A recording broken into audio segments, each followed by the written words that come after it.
ওয়াজ মাহফিল আয়োজন করবেন এলাকাতে, এলাকার পাশে মাইকে গান বাজবে, এটা বিরোধিতা করতে ওয়াজ করে লাভ কি? ওয়াজ করতে হলে নিজের অবস্থান আগে ঠিক করতে হবে আগে, ঠিক না ভাই? আমি ওয়াজ করতে পারবো না গানের আওয়াজে, তাহলে এই ওয়াজ করে আমার কি ফায়দা হবে বলেন?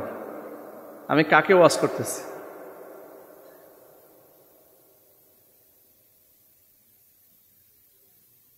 আপনারা যে মাহফিলের আয়োজন করেছেন এটা 2.5 কিলোমিটার দূরে মানুষ জানে না? জানে না? যদি জেনে থাকে তাহলে কিভাবে গান বাজায় বলেন?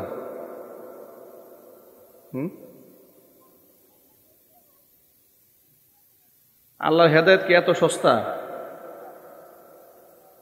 আপনি ওয়াজের মাহফিলের মধ্যে মাইক লাগায় গান দিয়ে নষ্ট করবেন, আল্লাহ আপনাকে হেদায়েত দিয়ে যাবে ওদেরকে। আল্লাহর হেদায়েত কি এত সহজ?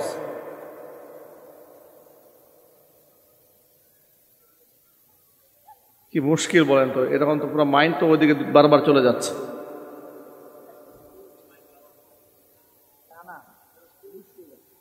এই ওয়াজের মাইকের আওয়াজ কি ওই পর্যন্ত যায় না? যায়? এই তোমরা একটু মাইকের দিকে দাও না ভালো করে, তোমাদের আওয়াজ যায়ও পর্যন্ত? ওই এলাকায় কি একজনও মুসলমান নাই?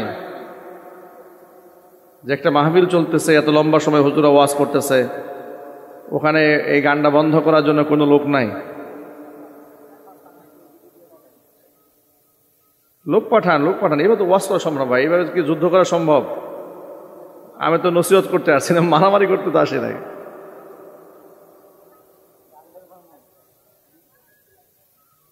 আমি তো দেখলাম সাউন্ড আগে একটু কম ছিল, এখন একটু বাড়ছে, ভোল্টেজ বাড়ছে। আল্লাহ তাআলা ওদের শাস্তির ভোল্টেজ আল্লাহ বাড়ায় দেন। আমিন জুড়ে বলেন। আল্লাহ পাক যেন হাসিনারে আল্লাহর কি পতন দিছে, ওর থেকেও জঘন্য পতন আল্লাহ ওদেরকে দিক। ঠিক কিনা জুড়ে বলেন? এরাই তো মৃত্যুর আগে কুকুরের মতো মরে, রাস্তায় রাস্তায় পড়ে থাকে কুকুর বিড়ালের মতো। সন্তানরা লাথি মারে, গার্জিয়ানরা লাথি মারে, এলাকার মানুষরা লাথি মারে, লাথি গুতা খেয়েই মৃত্যুবরণ করে এগুলো। ঠিক কিনা বলেন? আমরা ওদের হেদায়েত আল্লাহর কাছে কামনা করি না, আমরা আল্লাহর কাছে ওদের হেদায়েত চাই না। যারা এত বছর ওয়াজ শোনার পরে, এত বছর ওয়াজ করার পরে, মাইকের আওয়াজ যাওয়ার পরে যারা সরাসরি মাহফিলের দিকে মাইক দিয়ে গান বাজায়, আমরা আল্লাহর কাছে ওদের হেদায়েত চাই না, আমরা আল্লাহর কাছে ওদের ধ্বংস কামনা করি, আল্লাহ লানত কামনা করে। আল্লাহ ওদেরকে ধ্বংস করুক। এটা আমিন বলতে কষ্ট হয় নাকি আপনাদের?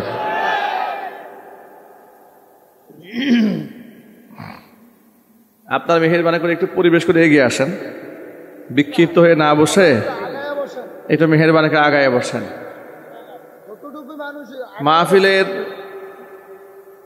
মাহফিলের পরিবেশটা আপনারা এলাকার মানুষ, সেটা তো আপনার নিজেদের মাহফিল, নিজেরা সুন্দর করে না বসলে তো এলাকার বদনাম। এটা পরিবেশ করে বসা দরকার। মেহেরবানি করে একটু জমে বসেন, মেহেরবানি করে জমে বসেন।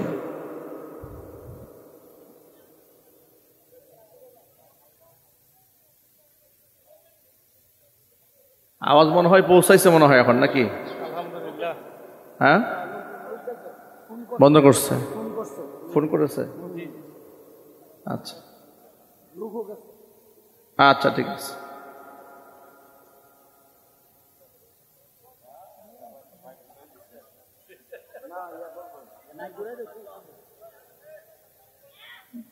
যা কারো গান তো আমরা বন্ধ করতে পারবো না, অন্তত মাইকটা তো একটু বন্ধ করা যায়, ঠিক কিনা?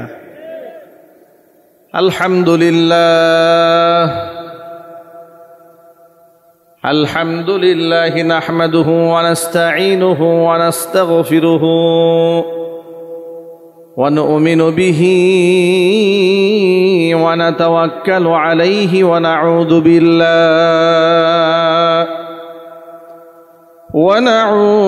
বিল্লাহি মিন شرور أنفسنا ومن سيئات أعمالنا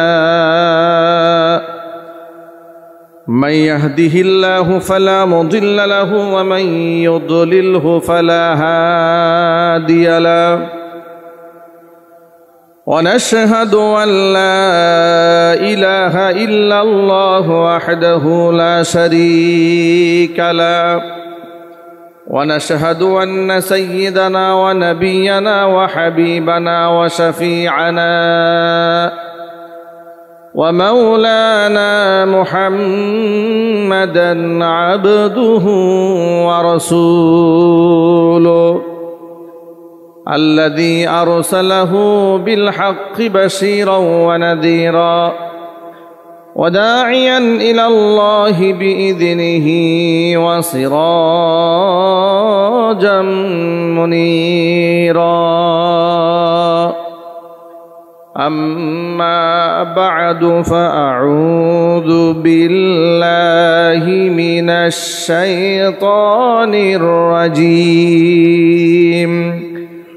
بسم الله الرحمن الرحيم يسألونك ماذا ينفقون قل ما أنفقتم من خير فللوالدين والأقربين واليتامى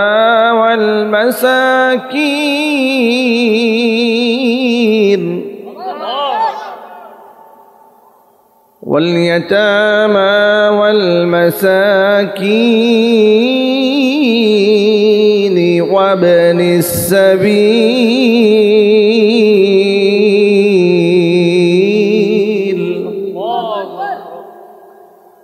وما تفعلوا من خير فإن الله به عليم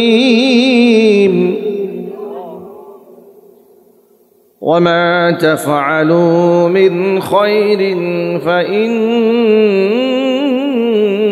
الله به عليم. وقال تعالى في شان حبيبه ومحبوبه آمرا ومخبرا إن الله وملائكته يصلون على النبي يا أيها الذين آمنوا صلوا عليه وسلموا تسليما. اللهم صل على محمد وعلى آل محمد كما صليت على إبراهيم وعلى آل إبراهيم إنك حميد مجيد. اللهم بارك على محمد وعلى آل محمد كما باركت على إبراهيم وعلى آل إبراهيم إنك حميد مجيد. محبت ذكر করেন لا إله إلا الله لا إله إلا الله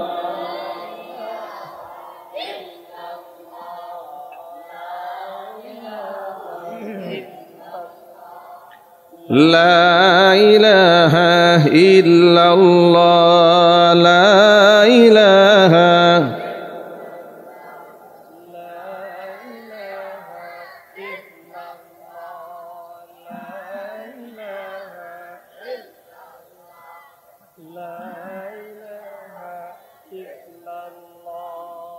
لا إله إلا الله محمد رسول الله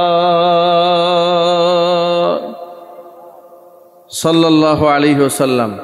ঐতিহ্যবাহী ব্রাহ্মণবাড়িয়া জেলার অন্তর্গত কসবা উপজেলার তেতুইয়া উত্তরপাড়া একতা যুব সমাজ কর্তৃক আয়োজিত ৬ষ্ঠতম বার্ষিক তাফসীরুল কোরআন মাহফিলের শেষ অধিবেশনের সম্মানিত সভাপতি হযরত মাওলানা আব্দুল হান্নান সাহেব, খতিব কসবা উপজেলা কেন্দ্রীয় জামে মসজিদ, বারাকাল্লাহু ফি হায়াতি। এছাড়াও আমন্ত্রিত বিশেষ অতিথিবৃন্দ, হাজরাত, উলামায়ে কেরাম, মুরব্বিয়ানে ইজম, অত্র এলাকা এবং পার্শ্ববর্তী এলাকার বিভিন্ন প্রান্ত থেকে ছুটে আসা দিনদরদি, ইমানদার, পরহেজগার, মুত্তাকি মুসলিম ভাইরা, পর্দার অন্তরালে অবস্থানরত আমাদের সকলের শ্রদ্ধাভাজন পর্দানিশীন মা এবং বোনেরা, মহান আল্লাহ রব্বুল আলামিনের দরবারে আলী শানে লাখো কোটি শুকরিয়া আদায় করছি যে মহান মনিব আমাদেরকে জগদ্দল পাথরের মতো চেপে বসা, প্রচণ্ড প্রতাপশালী, প্রচণ্ড অহংকারী, প্রচণ্ড পরিমাণের জালেম, স্বৈরাচারী, খুনি এক শাসকের জুলুম থেকে, নির্যাতন থেকে, জুলাই আগস্টের ছাত্র গণ অভ্যুত্থান এবং বিপ্লবের মাধ্যমে আমাদেরকে আল্লাহ তাআলা মুক্ত করে, স্বাধীন মন প্রাণ নিয়ে কোরআন সুন্নাহ থেকে আলোচনা করার, আলোচনা শোনার সুবর্ণ সুযোগ করে দিয়েছেন, যার বদৌলতে আজকে আমরা এখানে স্বাধীনভাবে কথা বলার সুযোগ পেয়েছি। আপনারা বসতে পেরেছেন, আমরা মাইকের সামনে বসেছি। আল্লাহ তাআলা এই সুযোগ করে দিয়েছেন। আপনারা খুশি না বেজার? কম না বেশি? উচ্ছ্বসিত কণ্ঠে, খুশি মনে, মন প্রাণ উজাড় করে আল্লাহ পাকের শেখানো ভাষায় শুকরিয়া আদায় করছি। জবান ছেড়ে দিয়ে সকলে একযোগে বলছি আলহামদুলিল্লাহ। রব্বানা লাকাল হামদ হামদান কাসীরা তাইয়িবান মুবারাকান ফীহি। রব্বানা লাকাল হামদু কামা ইয়ানবাগি লিজালালি ওয়াজহিকা ওয়া আযীমি সুলতানিকা। আল্লাহ রাব্বুল আলামিন আজকের তাফসীরুল কোরআন মাহফিলকে কবুল করুন। অত্র সংগঠনকে আল্লাহ তাআলা কিয়ামত পর্যন্ত কবুল করেন। সংগঠনের সভাপতি, সেক্রেটারি, কোষাধ্যক্ষ, সদস্যবৃন্দ, মুহিব্বিন, মুতাআল্লিকিন, সংশ্লিষ্ট ব্যক্তিবর্গ সকলকে আল্লাহ তাআলা মাফ করে দিন। কাল কিয়ামতের কঠিন ময়দানে এই আয়োজন আল্লাহ তাআলা আমাদের সকলের নাজাতের জরিয়া হিসেবে কবুল করুন। অত্র এলাকার সমস্ত মুর্দেগানের কবরে আযাব আল্লাহ তাআলা কিয়ামত পর্যন্ত বন্ধ করে দিন। প্রিয় বন্ধুগণ, হেদায়েত দেওয়ার মালিক কে? পৃথিবীর কোন আলেমের হাতে কি হেদায়েতের মালিকানা আছে? কোন পীরের হাতে? কোন পীরের হাতে জান্নাত জাহান্নাম আছে? জান্নাত জাহান্নাম কার হাতে? পীরের হাতে কি আছে? হ্যাঁ, কিছুই নাই। কিছু তো আছে। শয়তানি তো ভণ্ড পীর আছে, যারা হক পীর তাদের কাছে কিছু আছে। সেটা কি আছে?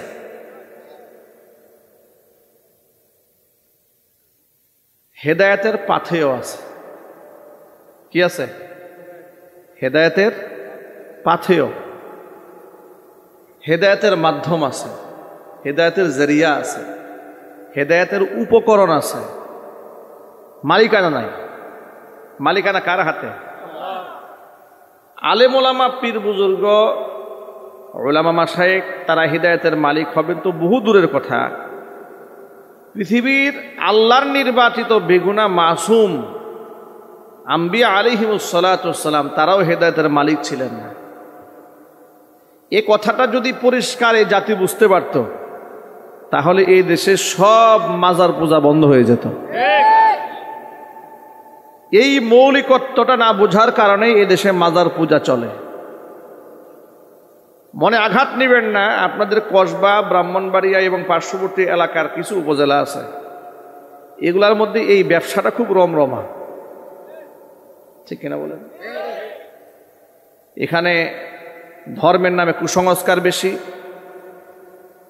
আবার লিকুল্লি মূসা ফিরাউন, যেখানে ফেরাউন থাকে সেখানে মূসা থাকে, যেখানে ইব্রাহিম আলাইহিস সালাম থাকে সেখানে নমরুদ থাকে। এই এলাকার মধ্যে যেমন মাজার পূজারী, পীর পূজারী বেশি, আবার হক্কানি বড় বড় আলেম ওলামারাও বেশি। ঠিক কিনা বলেন? হক বাতিলের দ্বন্দ্ব তো চিরন্তন। তবে আমাদের পরিষ্কার বুঝে নেওয়া উচিত, আল্লাহর কোরআন যে পথকে সঠিক বলবে সেটাই সঠিক পথ। নবী করিম সাল্লাল্লাহু আলাইহি ওয়াসাল্লামের হাদিস যেটাকে সঠিক বলবে সেটাই সঠিক পথ। এছাড়া কোরআন এবং সুন্নাহর সাংঘর্ষিক কোনো আমাল, কোনো চিন্তা, কোনো বক্তব্য এটা মুসলমানদের জন্য গ্রহণ করার কোনো সুযোগ নাই। আবেগ দিয়ে ধর্ম চলে না, ধর্ম চলে কোরআন এবং সুন্নাহ দিয়ে। ঠিক কিনা বলেন? হযরত আলী কাররামাল্লাহু ওয়াজহা বলেছেন, যদি যুক্তির নামই ইসলাম থাকতো তাহলে আমি চামড়ার মোজার উপরে মাসেহ না করে পায়ের তলায় মাসাহ করতাম।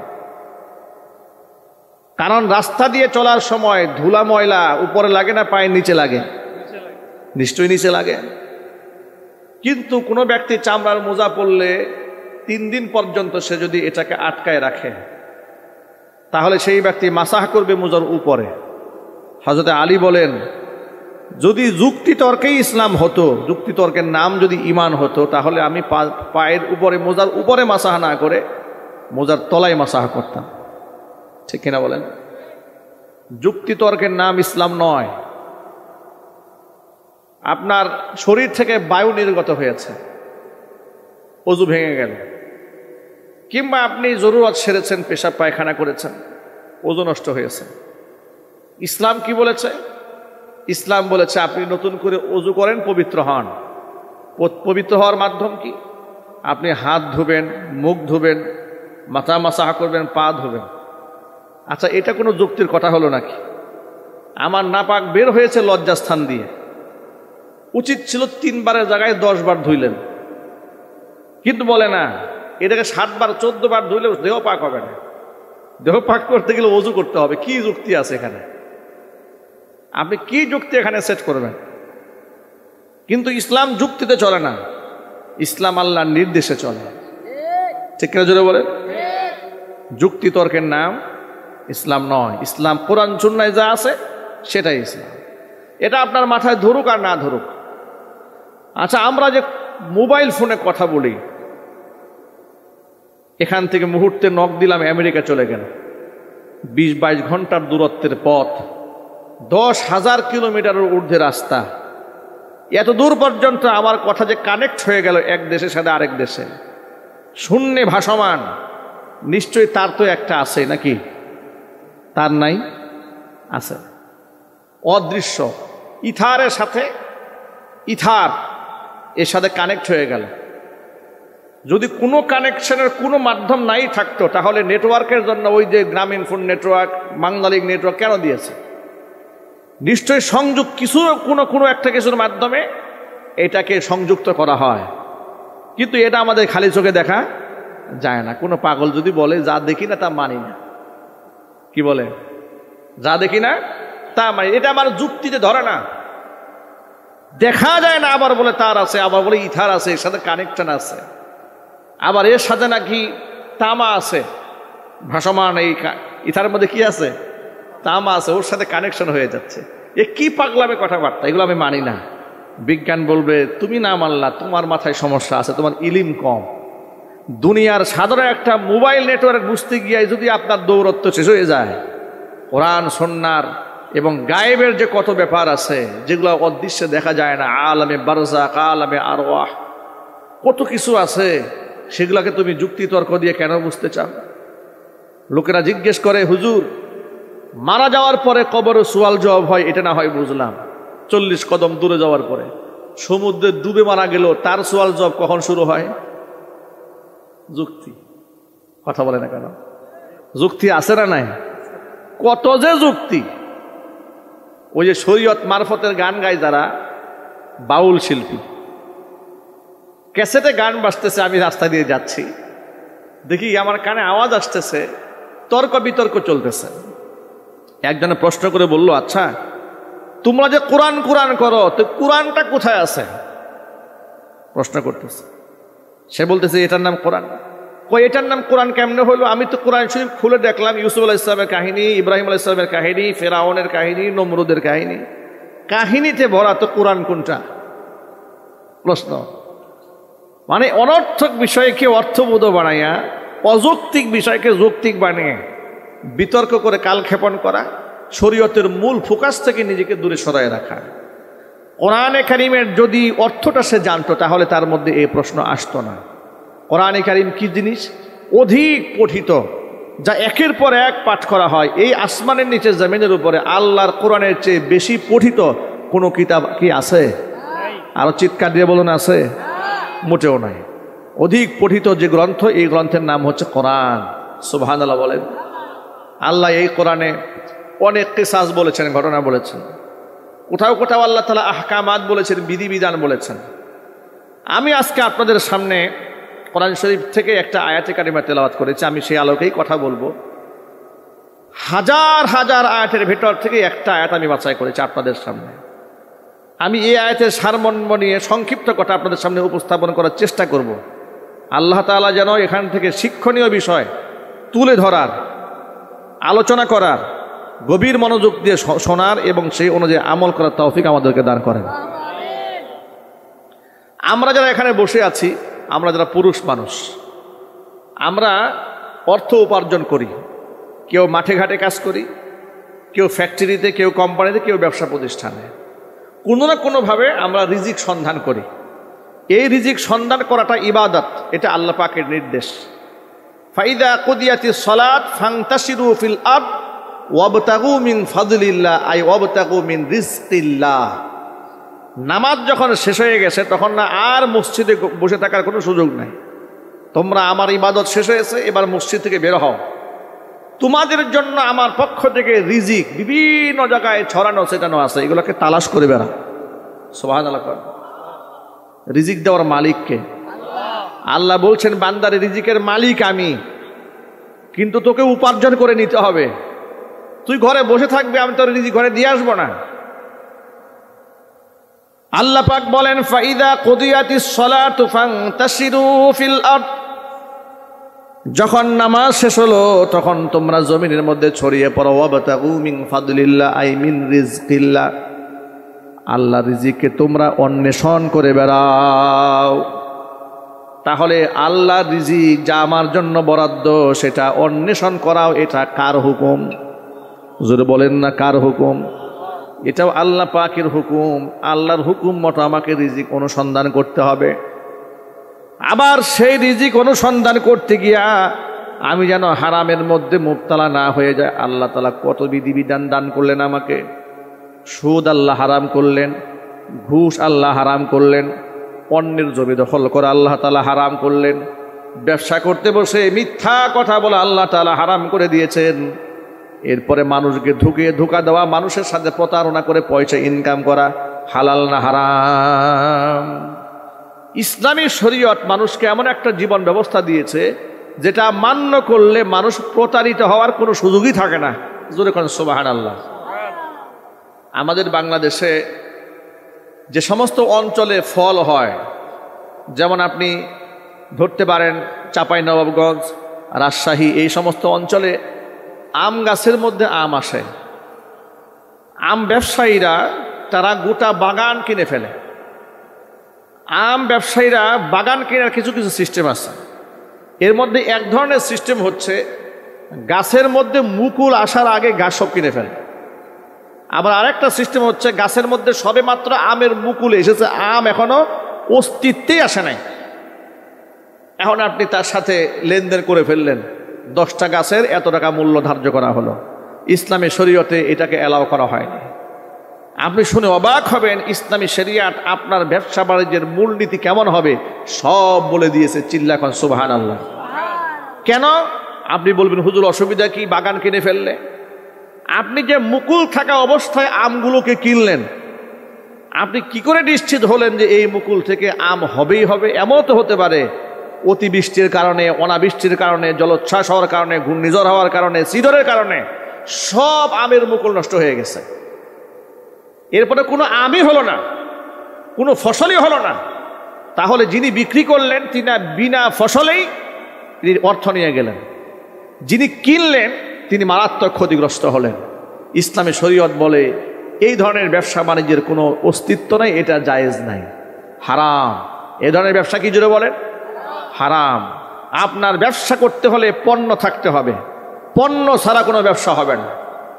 আম যখন অস্তিত্ব আসবে তখন এটা পণ্য হবে, তখন আমি ব্যবসা করতে পারবেন। এটা আপনাকে যা শুধু একটা এক্সাম্পল দিলাম যে ইসলামী শরীয়তে ব্যবসার মূলনীতি এত সুন্দর করে বলা হয়েছে, যদি আপনি সেটাকে মান্য করেন আপনি ব্যবসার মধ্যে প্রতারিত হওয়ার কোনো সুযোগ নাই। জোরে কোন সুবহানাল্লাহ। প্রিয় ভাইরা আমার, এমন কি কাঁচা মাল ওজন দেওয়ার সময় যদি আপনি কল্পিতভাবে ওজন বাড়িয়ে দেওয়ার জন্য তার মধ্যে পানি মিশ্রণ করে ওজন বাড়ায় দেন, মানুষের সাথে প্রতারণা করলেন। আপনার যে ব্যবসা আল্লাহ তাআলা হালাল করে দিয়েছেন, আপনার নিজের ব্যবসা আপনি নিজেই হারাম বানিয়ে দিলেন। মিষ্টির দোকানে ওই যে মাঝে মাঝে দেখি ভোক্তা অধিদপ্তর থেকে লোকেরা যায়, মিষ্টির যে কার্টন, এই কার্টনটা এমন ভারী করে বানিয়েছে, এটার ওজনই 200 গ্রাম। আছে না নাই? কত বড় প্রতারণা, কি আজীব প্রতারণা। মানে কার্টনের ওজন 200 গ্রাম, আপনি যে মিষ্টি তার কাছ থেকে 1000 গ্রাম মানে 1 কেজি কিনলেন, আপনার অলরেডি 200 গ্রাম মাইনাস হয়ে গেছে আপনার ওই খাপের ওজনে। প্রতারণা করলেন, মানুষকে আপনি ধোঁকা দিলেন। হারাম। ইসলাম এত সুন্দর একটা জীবন ব্যবস্থা মানুষকে উপহার দিয়েছে যে আপনার লেনদেন উঠা বসা, আপনি কোত্থেকে ইনকাম করবেন আর কোন পথে খরচ করবেন সেটাও আল্লাহর কাছে জবাব দিতে হবে। আল্লাহর হাবিব সাল্লাল্লাহু আলাইহি ওয়াসাল্লাম বলেছেন, লা তাজালু কদমা বনি আদম হাত্তা ইউসআল আন খামসিন। 5টা প্রশ্নের জবাব বান্দা যতক্ষণ দিতে পারবে না ততক্ষণ পর্যন্ত কিয়ামতের দিন জমিন থেকে আদম সন্তান পা সরাতে পারবে না। 1 নম্বর প্রশ্ন হচ্ছে আনু উমরিহি ফিমা আফনা। জীবন কোন কাজে ব্যয় করেছো জবাব দাও, কারণ তোমার জীবনের মালিক তুমি ছিল না, জীবনের মালিক কে? প্রথম প্রশ্ন। 2 নম্বর প্রশ্ন হচ্ছে ওয়ান শাবাবিহি ফিমা আবলা। জীবনের মধ্যে সবচেয়ে গুরুত্বপূর্ণ সময় হচ্ছে যৌবনকাল। বান্দারে জবাব দাও, যৌবনকালটা কোন কাজে ব্যয় করেছিলে? 3 নম্বর প্রশ্ন হচ্ছে ওয়ান মালিহি মিম্মা ইকতাসাবা। সম্পদ সম্পর্কে প্রশ্ন করা হবে, কোন উৎস থেকে তুমি টাকা উপার্জন করেছিলে? 3 নম্বর প্রশ্ন। 4 নম্বর প্রশ্ন হচ্ছে ওয়াফিমা আনফাকা। উপার্জিত সম্পদ বান্দা তুমি কোন কাজে ব্যয় করেছিলে? 5 নম্বর প্রশ্ন হচ্ছে ওয়ামাদা আমিলা ফিমা আলিমা। বান্দারে যতটুকু দিনের ইলম তুমি হাসিল করেছিলে সেই অনুযায়ী তুমি কতটুকু আমল করেছিলে? এই 5টা প্রশ্নের সম্মুখীন পীর ওলি দরবেশ থেকে শুরু করে সাধারণ মুমিন মুসলমান প্রত্যেককেই 5টা প্রশ্নের সম্মুখীন হতেই হবে। আমাকে আপনাকে সকলকে আমাদের জীবন সম্পর্কে আল্লাহর কাছে জবাব দিতে হবে, যৌবন সম্পর্কে হিসাব দিতে হবে রবের সামনে। সম্পদ কোন উৎস থেকে উপার্জন করেছি জবাব দিতে হবে, কোন কাজে ব্যয় করেছি তারও জবাব দিতে হবে। আমি কতটুকু ইলম হাসিল করেছিলাম আর কতটুকু আমল করেছিলাম তারও ব্যাপারে আল্লাহর কাছে আমাদের জবাব দিতে হবে। আমরা তো মনে করি টাকা আমার খরচ করবো আমার মন যেভাবে চায় সেভাবে, কোনো সুযোগ নাই। আবার মনে করে যে টাকা উপার্জন করতে হবে, কোন পথে কেমনে আসবে এত হালাল হারাম দেখে চলা যায় না। অনেক লোকেরা তো আমাদের মুখের উপরে এমন কথা বলে যে হুজুর এই জামানায় এত বাজ বিচার করলে দুনিয়ায় চলা যাবে না। এক লোক আমাকে বলছে যে হুজুর এত সৎ থেকে তো আর ব্যবসা করা সম্ভব নয়। নাউজুবিল্লাহ পড়েন। এত সৎ থেকে কি করা সম্ভব নয়? ব্যবসা করে সম্ভব নয়। কেন? বলে চতুর্দিকে মিথ্যা, আমি যদি তাদের সাথে তাল মিলায় না চলি তাহলে আমি ব্যবসা করতে পারবো না। তাহলে আপনাদের এই বক্তব্য কি দাঁড়াচ্ছে? বক্তব্যে দাঁড়াচ্ছে আল্লাহ এমন কোনো হুকুম দিয়েছেন যেটা আপনি মান্য করতে অক্ষম, এমন একটা জিনিস আপনার উপর চাপিয়ে দিয়েছে যেটা আপনি করতে পারছেন না। অথচ আল্লাহ কোরআনে বলেছেন লা ইউকাল্লিফুল্লাহু নাফসান ইল্লা উসআহা। মানুষের সাধ্যাতিরিক্ত কোনো বিধানকে মানুষের উপর আমি চাপাই দেই নাই। চিল্লা এখন সুবহানাল্লাহ। তাহলে আমার প্রশ্ন হলো এক নাম্বার প্রশ্ন হচ্ছে আমার জীবনটা কোন কাজে ব্যয় করেছি, জবাব দিতে হবে রবের সামনে। 2 নাম্বার যৌবন কাল কোন কাজে ব্যয় করেছি, জবাব দিতে হবে রবের সামনে। 3 নাম্বার সম্পদ কোন উৎস থেকে উপার্জন করেছে, আল্লাহর কাছে জবাব দিতে হবে। 4 নাম্বার প্রশ্ন উপার্জিত সম্পদ আমি কোন জায়গায় ব্যয় করেছি, ওই খাত সম্পর্কে আল্লাহ পাক আমাকে প্রশ্ন করবেন। 5 নাম্বার প্রশ্ন হলো আমি ইলম যতটুকু হাসিল করেছিলাম সে অনুযায়ী কতটুকু আমি আমল করেছি, আল্লাহর কাছে সেও জবাব দিতে হবে। আজকে বাংলাদেশে দেখবেন কিছু লোকেরা আছে সম্পদ কোন জায়গায় কোন মাসরাফে খরচ করতে হয় তার সীমাতাল জানা নাই। আমি আপনাদের সামনে কোরআন মাজিদের হাজার হাজার আয়াতের ভেতর থেকে যে আয়াতখানা তিলাওয়াত করেছি, এই আয়াতের মধ্যে আল্লাহ তাআলা আমাদের সম্পদ খরচের কিছু খাত বলে দিয়েছেন। আমি কোন কোন ক্ষেত্রে আমার সম্পদকে ব্যয় করব। আমরা অনেক ক্ষেত্রে যখন আমরা নিজেরা ইনকাম করতে শিখি, আমাদের বাপ মার পেছনে টাকা খরচ করতে গেলে সর্বপ্রথম বাধা হয়ে দাঁড়ায় নিজের ঘরের বউ। কথা বলেন, কে বাধা দেয়? ঘরের বউ বাধা দেয়। বাধা দিয়ে বলে সব দায়িত্ব কি আপনার, ওনারা আর ছেলে পেলে আছে না? কথা বলেন, বাস্তবতা আছে না নাই? এ কথা বলে যে বাপ মার চিকিৎসা করতে হবে, আপনি যাচ্ছেন, কাপড় চোপড় আপনাকেই দিতে হয়, তাকে খোরপোষ ভরণ পোষণ আপনাকে দিতে হয়, ছেলেকে আপনি একা নাকি আর কোনো ছেলে সন্তান নাই।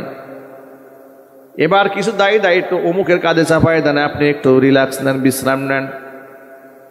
আবার অনেক সময় স্ত্রীরা স্বামীকে এমন কথা বলে, খবরদার খবরদার বাপ মার পেছনে টাকা এত নষ্ট করবেন না, আপনার ছেলে সন্তান আছে, ওদের ভবিষ্যৎ আছে।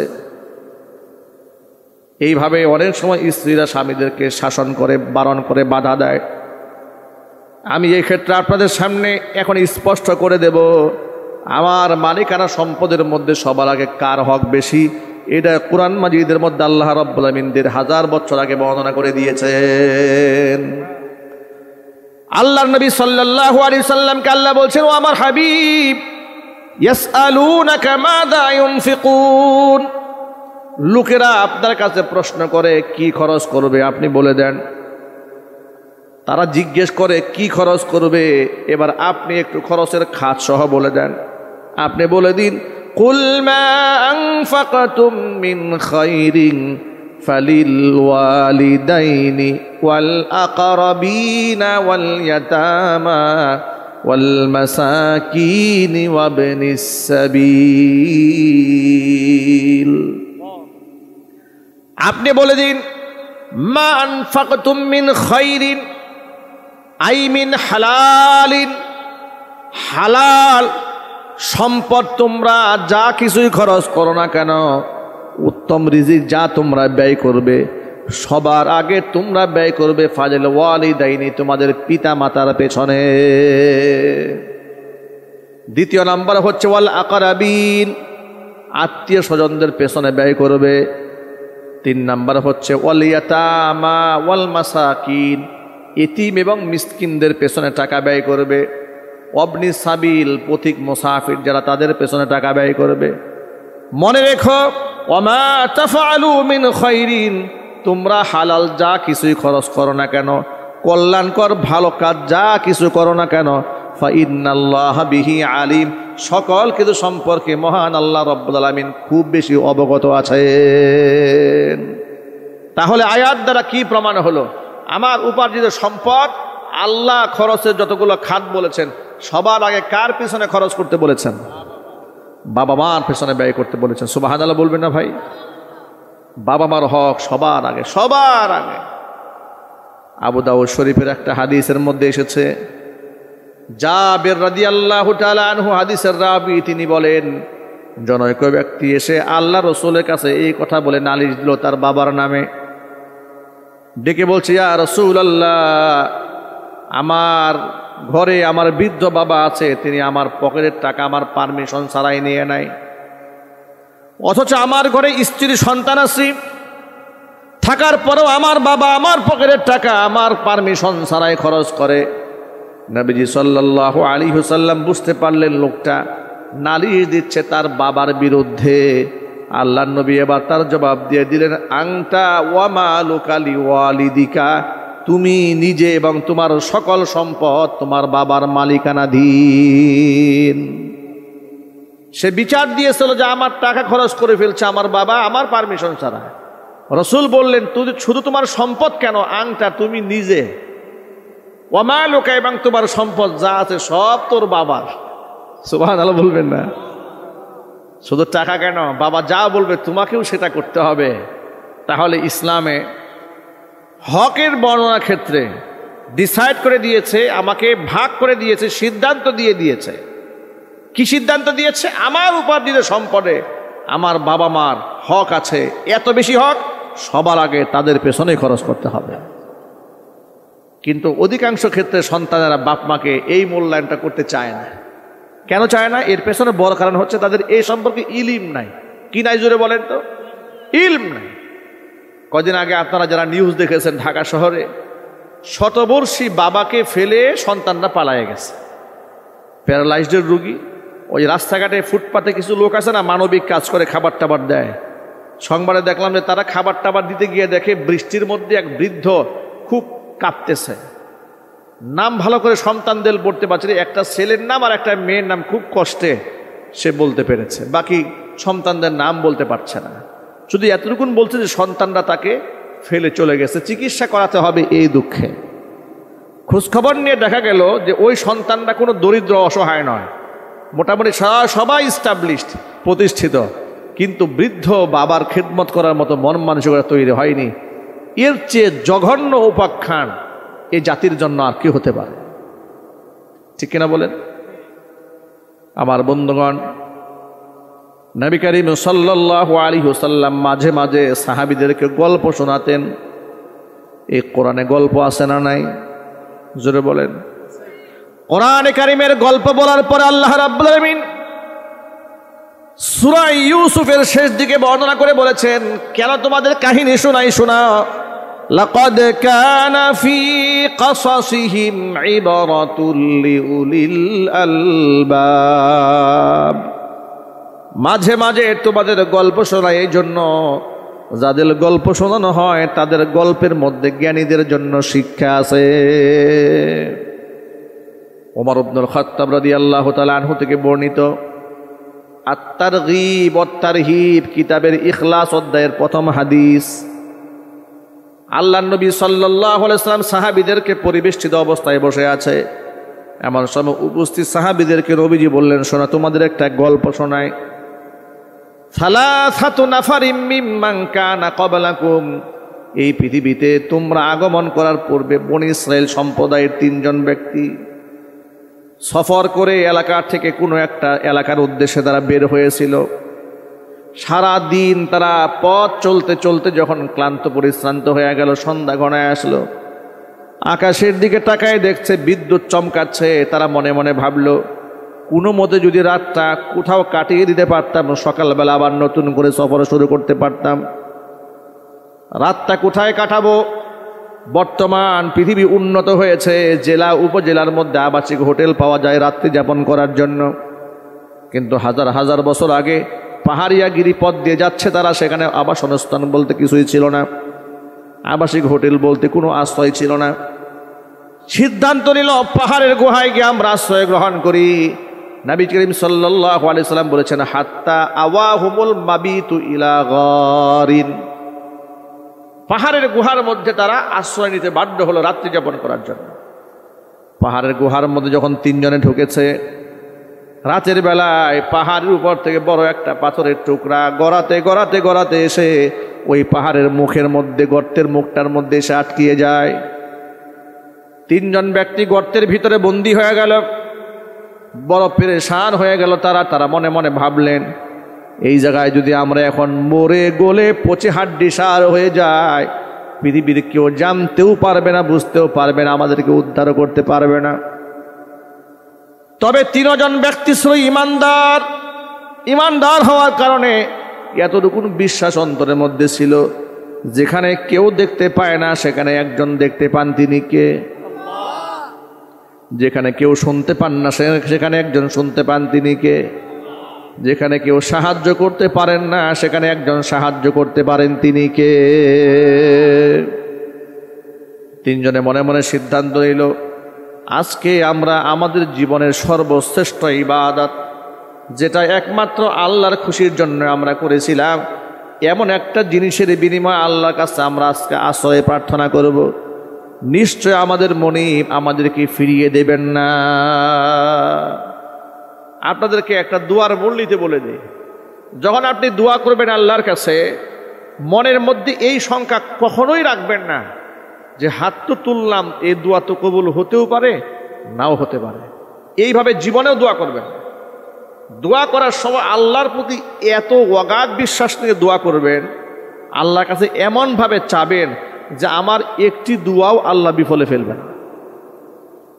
আল্লাহ নিশ্চয়ই আমার দোয়া কবুল করবেন। এইরকমভাবে দৃঢ় প্রত্যয় নিয়ে আল্লাহর রহমতের প্রচণ্ড আশা নিয়ে আল্লাহর কাছে দোয়া করবেন। বলেন ইনশাআল্লাহ। বেশি বেশি দোয়া করবেন। আজকে বর্তমান সমাজে দোয়া কিন্তু উঠে গেছে, আমাদের গোটা জীবনটাই দোয়াময়।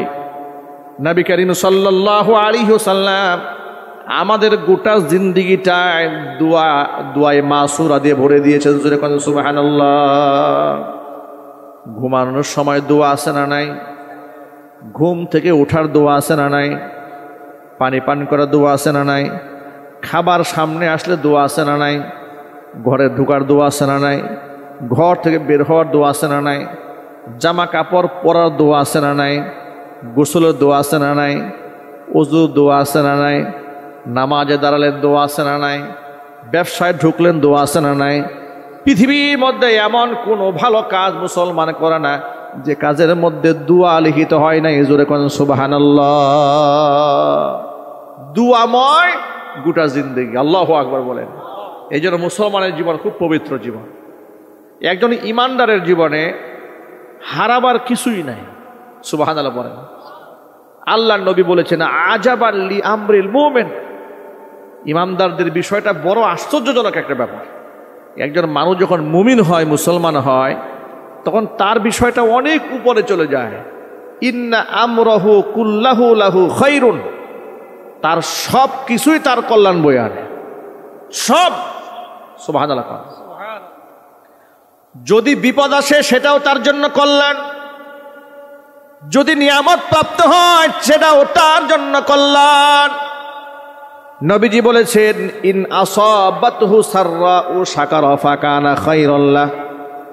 যদি তার জীবনে নিয়ামত প্রাপ্ত সে হয়ে যায়, নিয়ামত আসে, তাহলে সে শুকরিয়া আদায় করে, এটা তার জন্য কল্যাণকর হয়। ওয়া ইন আসাবাতহু দাররাউ সাবারা ফাকানা খায়রাল লাহ। আর যদি জীবনে মুসিবত আসে, বিপদ আসে, সে ঘাবড়ায় যায় না, বিপদে ধৈর্য ধারণ করে, এটাও তার জন্য কল্যাণকর হয়ে যায়।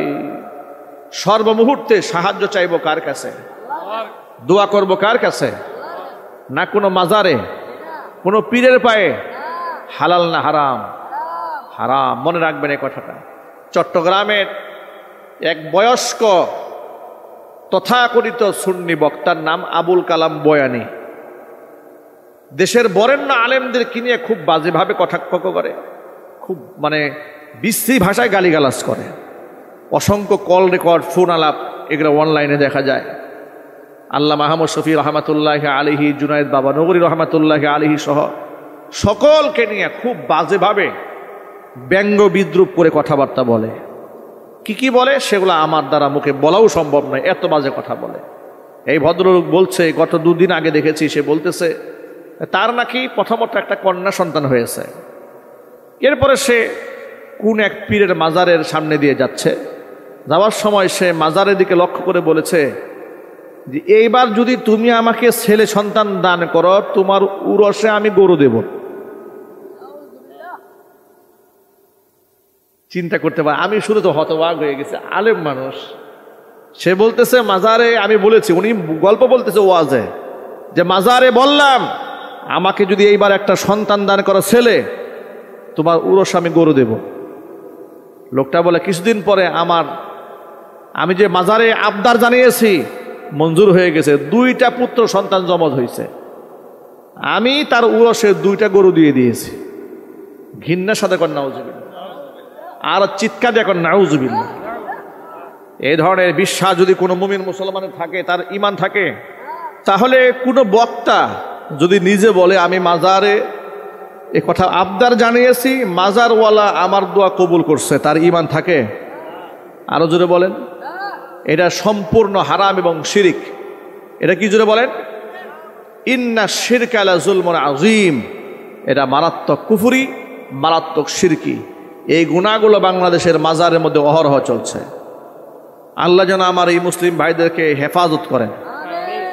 সাহায্য চাইব কার কাছে? আর আল্লাহর কাছে যখন চাবো তখন মনের মধ্যে কোনো শঙ্কা রাখা যাবে না আল্লাহ আমার দোয়াটা শুনবে না না শুনবে। এই জন্য গাফেল হয়ে, উদাসীন হয়ে ইমাম সাহেব দোয়া করছে, আপনি এরকম করতেছেন, মানে কোনো মন নাই না।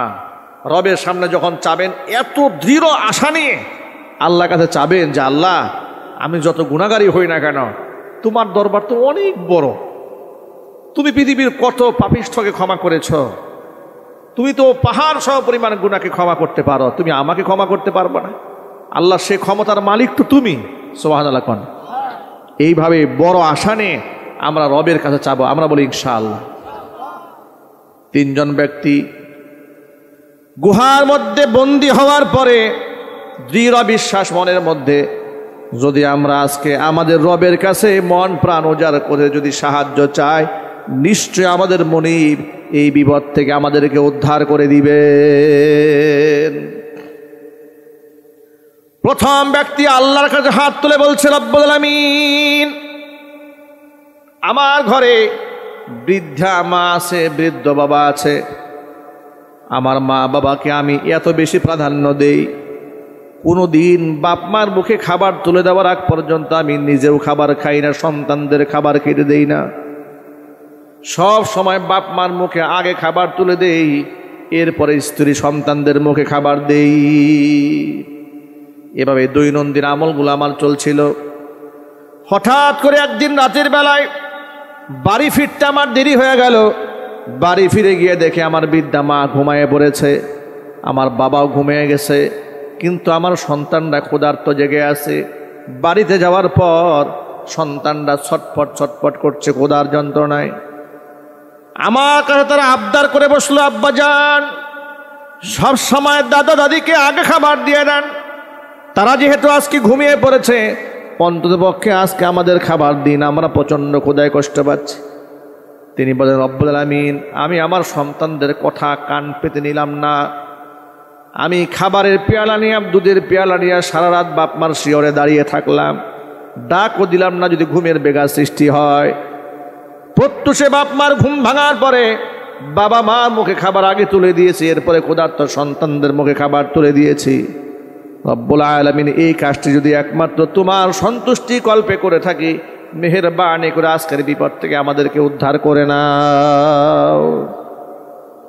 আল্লাহর হাবিব বলেন, ব্যক্তির দোয়া করতে দেরি হয়েছে, আল্লাহর কাছে কবুল হতে দেরি হয় নাই, সাথে সাথে পাথরটায় কিঞ্চিত পরিমাণ আল্লাহ তাআলা গুহার মুখ থেকে দূরে সরিয়ে নিলেন। সামান্য সরেছে, যতটুকু সরেছে এখান থেকে একজন বের হওয়া সম্ভব নয়। বাকি আছে আরো কয়জন? বাকি আছে 2 জন। দ্বিতীয় জন আল্লাহ রব্বুল আলামিনকে ডাক দেয়, বলে, রব্বুল আলামিন, আমার বাড়িতে অসংখ্য লোকেরা দিন মজুরের কাজ করেছে, সকলকে টাকা পয়সা দিয়ে বিদায় করে দিয়েছি, একজন ব্যক্তি পারিশ্রমিক না নিয়ে কোথায় যেন বিদায় হয়ে গেল। আমি বড় পেরেশান হয়ে গেলাম। দিন মজুরের টাকা মানুষের হক, অনেক খোঁজাখুঁজি করলাম, তাকে পেলাম না। টাকা কি করে সংরক্ষণ করব? ওই টাকা দিয়া ব্যক্তির নামে ছাগল কিনলাম, বাচ্চা হলো, বিক্রি করলাম, গাভী কিনলাম, বাচ্চা হলো। এভাবে ছাগল, ভেড়া, বকরি, দুম্বা ক্রয় করতে করতে বিরাট সম্পদের পাহাড় হয়ে গেল। দীর্ঘদিন পরে ওই লোকটা যখন আমার বাড়িতে এসে আমার কাছে আবদার জানালো, ভাই আপনার কাছে আমার কিছু পাওনা টাকা আছে। তাকে তখন আমি বললাম, মরুভূমির দিকে তাকায় দেখো, যত ভেড়া, বকরি, দুম্বা দেখা যায় সব তোমার উপার্জন নিয়ে যাও। লোকটা অবাক বিশ্ব আমাকে বলল, তাস্তাহজিউ বি, আপনি কি আমার সাথে ঠাট্টা মস্করা করেন নাকি? আমি পাবো সামান্য কিছু টাকা, আর আপনি এতগুলো সম্পদ আমাকে দেখাই দিলেন। তিনি বলছেন, ভাই তোমার টাকা দিয়ে এগুলা তিল তিল করে আমি তোমার জন্য করেছি, এগুলার মালিক আমি নই, তুমি মালিক, নিয়ে যাও। লোকটা সব কিছু নিয়ে গেল, কিছুই রেখে যায় নাই। রব্বুল আলামিন এই কাজটি যদি একমাত্র তোমার খুশির জন্য করে থাকি, মেহেরবানি করে আজকের বিপদ থেকে আল্লাহ তুমি আমাদেরকে উদ্ধার করে নাও।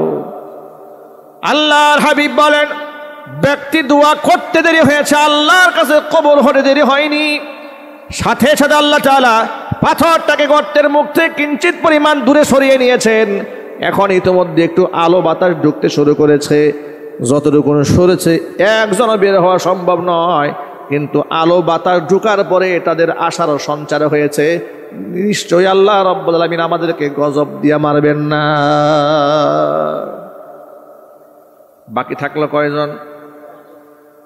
শেষ ব্যক্তি আল্লাহর কাছে হাত তুলেছে, রব্বুল আলামিন আমার ঘরে অনেক সম্পদ আছে, আমার একজন সুন্দরী চাচাতো বোন ছিল, আমি তার খুব প্রেমাসক্ত ছিলাম। বহুবার তাকে আমি কুপ্রস্তাব দিয়েছি, অন্যায় প্রস্তাব দিয়েছি, বোনটা রাজি হয় নাই। ইতোমধ্যে কিছুদিন যেতে না যেতে গোটা এলাকার মধ্যে দুর্ভিক্ষ দেখা দিল। ক্ষেত খামারে ফসল নাই, মানুষের পকেটে টাকা নাই, ঘরে খাবার নাই, অভাব অনটন চতুর্দিকে যখন ছড়িয়ে পড়ল, আমার সেই সুন্দরী বোনটা নিজের পরিবারের সদস্যদের তাগিদে আমার কাছে সাহায্যের জন্য হাত বাড়ালো। আমি এটাকে একটা সুবর্ণ সুযোগ মনে করলাম। তাকে বললাম, তোমাকে সহযোগিতা করব, তবে শর্ত আছে। বিগত জীবনে তুমি যেই প্রস্তাবকে প্রত্যাখ্যান করেছো, প্রস্তাব যদি অ্যাকসেপ্ট করে নাও তাহলে আমি তোমাকে 100 স্বর্ণ মুদ্রা দেব। আমার সেই বোনটি নিরুপায় হয়ে আমার সেই অন্যায় প্রস্তাবে রাজি হলো, তাকে আমি 100 স্বর্ণ মুদ্রা দিয়ে দিলাম। আমি যখন একান্তে তার সান্নিধ্যে মিলিত হতে গেলাম, ঠিক ওই সময় আমার বোনটি আমাকে ডেকে বলছে, ভাই ইত্তাকিল্লাহ, আল্লাহকে ভয় করো। অবৈধ যৌন মিলন যেখানে হারাম, তুমি হারামকে হালাল বানিও না। আল্লাহর জাহান্নামের আগুনকে ভয় করো। রব্বুল আলামিন আমার বোনটা যখন আমাকে এই কথাটা বলেছে, 1 সেকেন্ডও বিলম্ব করি নাই, সোজা দাঁড়িয়ে সেখান থেকে বের হয়ে চলে আসলাম। পৃথিবীর কেউ দেখে নাই, পৃথিবীর কেউ ঘটনা জানেও না, একমাত্র তুমি জানো আহকামুল হাকিমিন। রব্বুল আলামিন আমি যদি এই কাজটি একমাত্র তোমার ভয়ে, তোমার সন্তুষ্টির জন্য করে থাকি, মেহেরবানি করে আজকের বিপদ থেকে আমাদেরকে উদ্ধার করে নাও। আল্লাহর হাবিব বলেন, ব্যক্তি দোয়া করতে দেরি হয়েছে, আল্লাহর কাছে কবুল হতে দেরি হয় নাই। সাথে সাথে আল্লাহ তাআলা পাথরটাকে সম্পূর্ণরূপে গুহার মুখ থেকে সরাইয়া 3 জন ব্যক্তির জন্য মুক্তির রাস্তা বের করে দিলেন। যুবকেরা, ঘটনা থেকে শিক্ষা আছে অনেকগুলো। এর মধ্যে প্রথম শিক্ষা হচ্ছে, ইখলাসের সাথে আল্লাহর সন্তুষ্টি কল্পে কোনো বান্দা যদি কোনো কাজ করে, আল্লাহ শুধু পরকালের বিপদ থেকেই উদ্ধার করবে না, দুনিয়ার বিপদ থেকেও বাঁচাই দিবেন। জোরে কোন সুবহানাল্লাহ। এটা হলো 1 নাম্বার শিক্ষা। 2 নাম্বার শিক্ষা হলো, ওই সন্তান বাপ মাকে সবার উপরে প্রাধান্য দিয়েছে। মনে রাখবেন, 1000 পীর যদি এক পাল্লায় দেওয়া হয়, 1000 আলেম যদি এক পাল্লায় দেওয়া হয়, আপনি সন্তান আপনার বাপ মাকে যদি আরেক পাল্লায় দেওয়া হয়, 1000 পীরের চাইতে আপনার মায়ের মর্যাদা আপনার কাছে বেশি। এটা সব সময় মাথা রাখবেন। আমার মা, আমার বাবা আমার জন্য জান্নাতের ঠিকানা। সুবহানাল্লাহ। বাপ মাকে সেবা করবেন, বাবা মার আনুগত্য করবেন, তাদের মনস্তুষ্টি কামনা করবেন, আল্লাহ জান্নাত ঠিকানা বানায় দিবেন।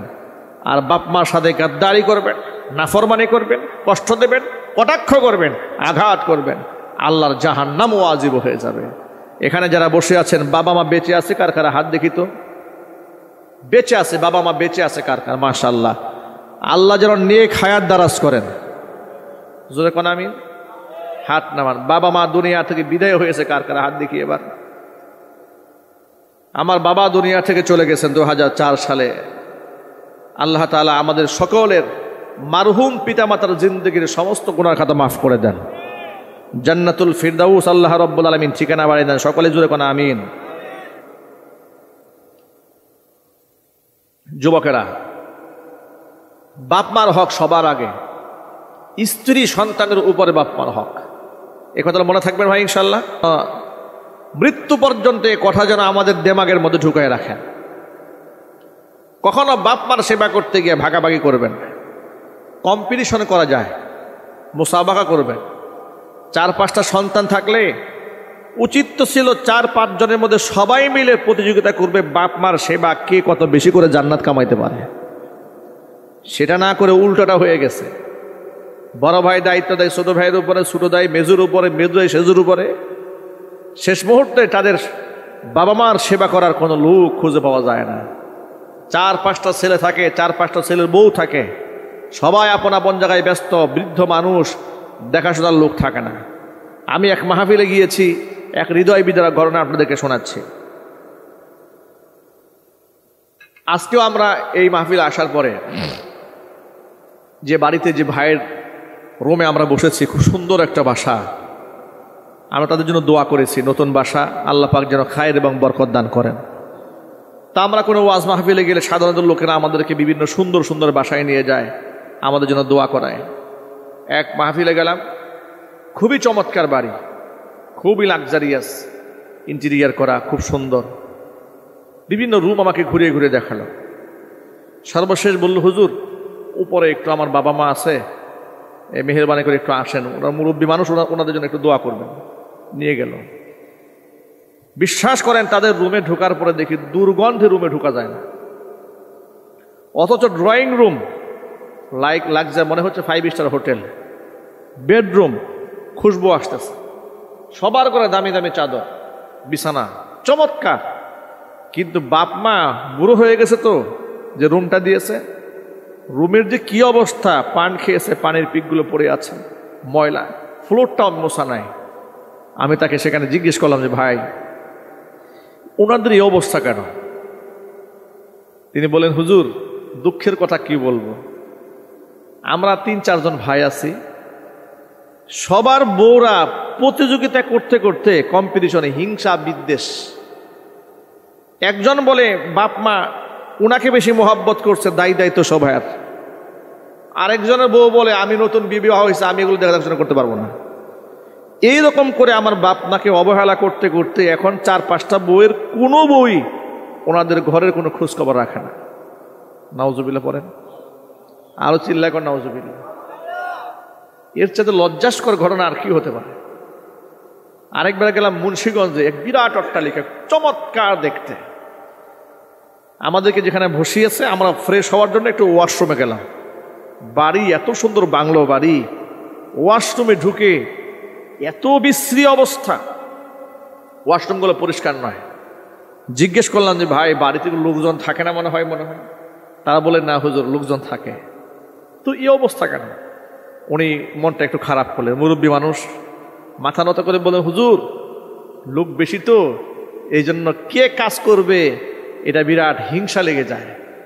আমার মেয়েরা থাকে, পুত্রবধূরা আছে, ঝগড়া করতে করতে দিন চলে যায়, এগুলো পরিষ্কার করার কোনো লোক নাই। নাউজুবিল্লাহি মিন যালিক। এই বাস্তবতা এই সমাজে আছে না নাই? আরো জোরে বলেন, বাস্তবতা আছে। হারাম। বাপ মাকে যে অবহেলার পাত্র বানিয়েছেন, আপনি এক সময় শাশুড়ি হবেন, আপনি এক সময় শ্বশুর হবেন। কথা বলেন, ঠিক কিনা বলেন? কেন আপনি বৃদ্ধদের সাথে আচরণ করলেন? আপনি এক শীতের সময় 10,000 টাকা দামের স্যুট গায়ে দিয়ে ঘোরেন, আপনার বৃদ্ধা মায়ের গায়ে ভালো একটা চাদরও নাই, ভালো একটা ল্যাপ নাই, ভালো একটা তুষক নাই, ভালো একটা কম্বল নাই। স্যান্ডেল পরিয়ে রাখছেন 20 টাকা দামের, 30 টাকা, 100 টাকা দামের চপ্পল, আর আপনি 10,000 টাকা দামের শু পরে ঘুরে বেড়াচ্ছেন। আপনার কি লজ্জা হয় না একটু? তারা আবার গর্ব করে বলে যে হুজুর কেমনে পরিষ্কার রাখবে, বুড়া মানুষ, ভালো চাদর দেই না। কেন চাদর দেন না? পানির পিক ফেলায় চাদর নষ্ট করে ফেলে। আহা, আফসোস। সামান্যতম পান খেয়ে পানির পিক ফেলে দাগ লাগায় চাদর নষ্ট করে ফেলবে, এই জন্য ভালো একটা চাদর বৃদ্ধা মাকে আপনি দেন না।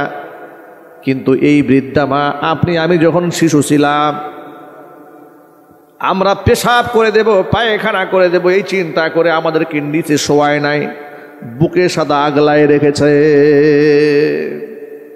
আমার মনে আছে, আপনাদেরকে আমি আমার জীবন থেকে একটা গল্প শোনাই, আমার নিজের পরিবার থেকে। আমার বড় মেয়ের বয়স এখন 9 বছর চলে, আদি বা জান্নাত জুয়াইরিয়া। ওর বয়স সম্ভবত তখন আনুমানিক কত হবে, 4-5 মাস হবে মনে হয়। মাহফিল থেকে আমি রাতের বেলায় বাড়ি ফিরেছি, খুব প্রচণ্ড শীতের রাত। সাধারণত আমাদের বাড়ি ফিরতে রাত 2টা 3টা কখনো 4টা বেজে যায়। ফজর পরে অনেক সময় শুতে হয়, অনেক সময় ফজর আগে 1-2 ঘন্টা ঘুমানোর সুযোগ পাই, অনেক সময় পাই না। খুব শীত, অনেক শীত, কম্বল টম্বল গায়ে দিয়ে সবাই শুয়ে আছে। আমি মেয়েকে খুব একটা দেখা সাক্ষাতের সুযোগ হয় না, বাহিরে বাহিরে থাকি। বাসায় গিয়েছি, প্রথম সন্তান, আবেগ ভালোবাসার জায়গাটা তো নিশ্চয়ই বুঝতে পারছেন। মেয়েকে বুকের সাথে জড়াই ধরে কিছুক্ষণ শুয়ে আছে। এই 5 মিনিটের মধ্যে মেয়ে গা ভরে পেশাব করে দিল, পেশাব করে পুরা গেঞ্জি লুঙ্গি সব ভিজাই ফেলছে। কিন্তু এই মেয়েটা যে আমার সাথে রাত 3টা বাজে এই আচরণটা করলো, ওয়াল্লাহি ওয়া রাব্বিল কাবা, কাবার রবের কসম, এই মেয়েটার প্রতি আমার সামান্যতম রাগও হলো না, গুসাও হলো না, বরং আমার তাৎক্ষণিক মনের মধ্যে প্রতিক্রিয়া হলো আমার মেয়ে নাকি আবার ঠান্ডা লেগে যায়। তাড়াহুড়া করে গায়ের গেঞ্জি খুলে জামা কাপড় চেঞ্জ করে ওকে আমার কাপড় চেঞ্জ করার আগে ওর কাপড়টা আগে চেঞ্জ করে ওকে শুকনা জায়গায় শুয়াই দিলাম। শুয়াইয়া নিজে বিছানায় শুয়ে শুয়ে কোরআন শরীফে একটা আয়াত মনে মনে ভাবতেছিলাম যে আল্লাহ তাআলা এই কোরআন শরীফে বাপ মার জন্য যে দোয়া করতে বলেছেন, দোয়ার মধ্যে আল্লাহ একটা শব্দ উল্লেখ করেছেন, যে দোয়াটা যদিও আমরা সকলে মুখস্থ জানি কিন্তু কোনোদিন এইভাবে চিন্তা করি নাই। এটা আমি শুয়ে শুয়ে ওই সময় চিন্তা করলাম যে আল্লাহ তাআলা কেন এই কথা বলেছিলেন। আগে সুবহানাল্লাহ বলেন। আল্লাহ পাক আমাদের বাবা মার জন্য দোয়া করতে বলেছেন, রব্বির হামহুমা কামা রব্বায়ানি সগীরা। আল্লাহ তাআলা আমার বাবা মার উপরে তুমি এমন ভাবে রহম করবে, এমন ভাবে ভালোবাসবে, কামা রব্বায়ানি সগীরা, আমি যখন শিশু ছিলাম, অবুঝ ছিলাম, আমার বাবা মা আমাকে যেভাবে লালন পালন করেছে। শিশুকালে বাবা মা সন্তানদের প্রতি অকৃত্রিম স্নেহ ভালোবাসা মোহাব্বত দিয়া বাপ মা সন্তানকে আগলায় ধরে রাখে। কথা বলেন ঠিক কিনা? আল্লাহ পাক এমন দোয়া করতে বলেছেন, বান্দারে আমার কাছে তোর বাপ মার জন্য এইভাবে দোয়া করবি। আমার বাপ মা যেমন অকৃত্রিম স্নেহ মোহাব্বত দিয়ে আমাকে আগলায় ধরে মোহাব্বত করেছে, শিশুকালে লালন পালন করেছে, আল্লাহ তুমি আমার বাপ মাকে ওই রকম মোহাব্বত করো। কোরআন মাজিদে আল্লাহ তাআলা এই আয়াতে শুরুতে বলেছেন, ওয়াখফিদ লাহুমা জানাহাদ যুল্লি মিনার রাহমা, ভালোবাসার ডানা বাপ মার জন্য বিছায়া দাও। আল্লাহ তাআলা কেন ভালোবাসার ডানার কথা কেন বললেন? একটু চিন্তা করে দেখেন, আপনার নিশ্চয়ই গ্রামগঞ্জের মধ্যে মুরগি দেখেছেন, মুরগি দেখেন নাই? মুরগি যখন প্রথম বাচ্চা দেয়, ছোট ছোট বাচ্চা থাকে, এই বাচ্চাগুলাকে মা মুরগি কিভাবে ঝাপটায় ধরে রাখে দেখেছেন আপনারা? একটা বাচ্চা আনতে যাবেন, আপনাকে একেবারে সাইজ করে ছাড়বে, ঠিক কিনা? চিল যদি একটা বাচ্চা নিয়ে যেতে চায়, একটা মা কেমন ছটফট করে। এমন অসংখ্য দৃশ্য আপনারাও দেখেছেন, আমরাও দেখেছি। বৃষ্টি হচ্ছে, বৃষ্টির পানি মা নিজের গায়ে নিচ্ছে, আর মা মুরগিটা বাচ্চাদেরকে আগলায়া নিজের ডানার নিচে আশ্রয় দিয়ে দিয়েছে। আল্লাহ পাক কেমন যেন বললেন, একটা মা তার বাচ্চাদেরকে যত আদর করে সোহাগ করে মোহাব্বতের সাথে ডানার নিচে আগলায় ধরে রাখে, তুমি তোমার বাপ মাকে মোহাব্বত করে সেইভাবে তোমার পাখনার নিচে জড়াই ধরে রাখবা। শুধু টাকা পয়সা দিলে দায়িত্ব শেষ হবে না, বাপ মাকে ভালোবাসার সর্বোচ্চ দৃষ্টান্ত বাপ মার জন্য উপস্থাপন করতে হবে। পারবো তো ভাইরা ইনশাল্লাহ? বাপ মা হচ্ছে আমাদের জান্নাতে যাওয়ার সিঁড়ি। ইসলাম আমাদেরকে এই শিক্ষা দিয়েছে, হুমা জান্নাতুকা ওয়া নারুক, বাপ মাই তোমার জান্নাত, বাবা মাই তোমার জাহান্নাম। এই কথাটা যেন মনে থাকে, মনে থাকবে তো ইনশাল্লাহ সকলের? আল্লাহ কবুল করেন। 2 নম্বর শিক্ষা, যে ব্যক্তি বলেছে রব্বুল আলামিন আমার ঘরে দিন মজুরিরা কাজ করেছে, পারিশ্রমিক দিয়ে বিদায় করে দিলাম, একজনের পারিশ্রমিক না নিয়ে গেল, ব্যক্তি কত পেরেশান হয়ে গেছে দিন মজুরের টাকা নিয়ে। আমরা তো মনে মনে ভাবি, মানুষদেরকে কাজ করাইয়া টাকা না দিতে পারলে নিজেকে বড় জ্ঞানী বুদ্ধিমান মনে করি। খবরদার খবরদার, দুনিয়াতে সামান্য ধোঁকা দিয়ে বোকা বানিয়ে মানুষকে ঠকানো যাবে, আহকামুল হাকিমিন মালিক ইয়াউমিদ্দিন, বিচার দিবসের মালিক তিনি যখন মিজান দাঁড় করাবেন, বিচার কার্য শুরু করবেন, মহান রব সেদিন হয়ে যাবেন বিচারক। আহকামুল হাকিমিন, বাদী হয়ে যাবে ওই সমস্ত ব্যক্তি যাদের হক আপনি নষ্ট করেছেন। সেদিন আল্লাহ রাব্বুল আলামিন আপনাকে বিবাদী বানাইয়া দিবেন। এই জন্য দরিদ্র মানুষের হক কখনো নষ্ট করা যাবে না, কারো হকই নষ্ট করা যাবে না, সে হোক ধনী হোক গরিব। বান্দার হক অত্যন্ত গুরুত্বপূর্ণ, এই কথাটা মনে থাকবে তো ইনশাল্লাহ। 2 নম্বর শিক্ষা। 3 নম্বর শিক্ষা হচ্ছে, এটা যুবক ভাইদের জন্য খুব ইম্পর্টেন্ট। যুবকেরা আমার, বর্তমানে জমানায় ফেসবুক আছে না নাই, হোয়াটসঅ্যাপ আছে না নাই, ভাইবার, ইমো, লাইকি, এই সমস্ত অ্যাকাউন্ট করে করে যুবক যুবতী অবৈধ প্রেম ভালোবাসা করে, মোবাইল ফোনে চ্যাট করে, রাতের পর রাত বাজে কথাবার্তা বলে, হারাম। এগুলা কি আরো জোরে বলেন? আর টিকটক ভিডিও বানানো জায়েজ আছে নাকি? মেয়েরা যেভাবে অবলীলায় ইদানিং টিকটক বানাচ্ছে, আমার খুব জানতে ইচ্ছে করি, এদের কোনো বাপ মা নাই, এদের কি কোনো গার্জিয়ান নাই, এদের কি দেখার কেউ নাই? কেমন নিকৃষ্ট আচরণ করছে তারা, পরপুরুষের সামনে নিজেকে তুলে ধরার জন্য মরিয়া হয়ে গেছে, পাগল পরা হয়ে যাচ্ছে। ১৫০০ বছর আগে আল্লাহ নবী বলেছেন, কিয়ামতের আগে এমন কিছু নারী এই দুনিয়াতে আসবি, নিসাউন কাসিয়াতুন আরিয়াতুন মুমিলাতুন মাইলাতুন রুউসুহুন্না কাসনিমাতিল বুখতিল মাইলা লা ইয়াদখুলনাল জান্নাতা ওয়ালা ইয়াজিদনা রিহাহা ওয়া ইন্না রিহাহা লাতুজাদু মিন মাসিরাতি কাযা ওয়া কাযা আও কামা ক্বালা আলাইহিস সালাতু ওয়াস সালাম। আল্লাহর হাবিব বলেন, কিয়ামতের আগে এমন কিছু মহিলা এই দুনিয়াতে আবির্ভাব ঘটবে, যারা পোশাক পরেও তারা উলঙ্গ হয়ে থেকে যাবে। পোশাক পরেও মানুষ উলঙ্গ কেমনে থাকে? মুহাদ্দিসরা এর 2টা ব্যাখ্যা করেছেন। এর মধ্যে 1 নম্বরে ব্যাখ্যা হচ্ছে, এত 8-7 পোশাক পরেছে, এত টাইট জামা পরেছে, ভেতরের অঙ্গ প্রত্যঙ্গ বাহির থেকে অনুভব করা যাচ্ছে। এ ধরনের পোশাক এই সমাজে আছে না নাই? কথা বলেন। এটা হচ্ছে পোশাক পরেও উলঙ্গ থাকার 1 নম্বর ব্যাখ্যা।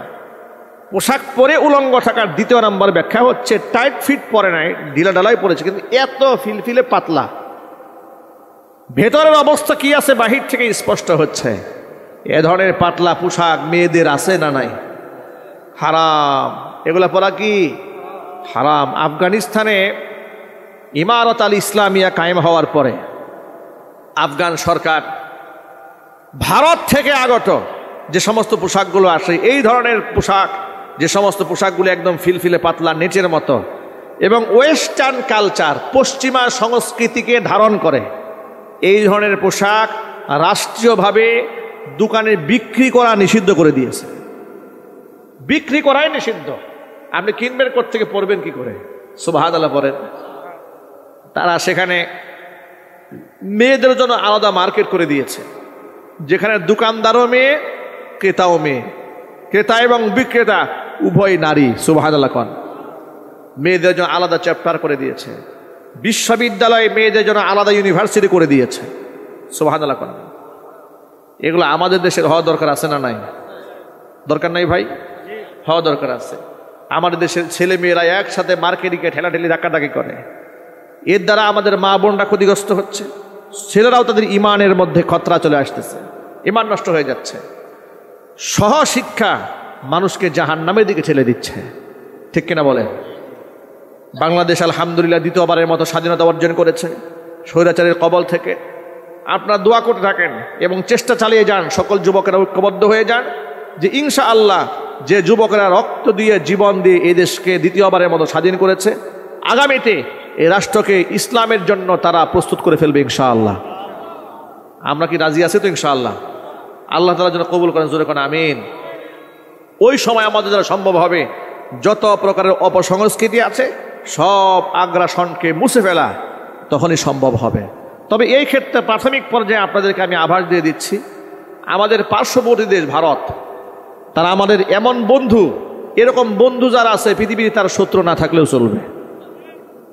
কথা বলে না কেন? ভারতের মতো বন্ধু যারা আছে তার শত্রু না হলেও চলবে।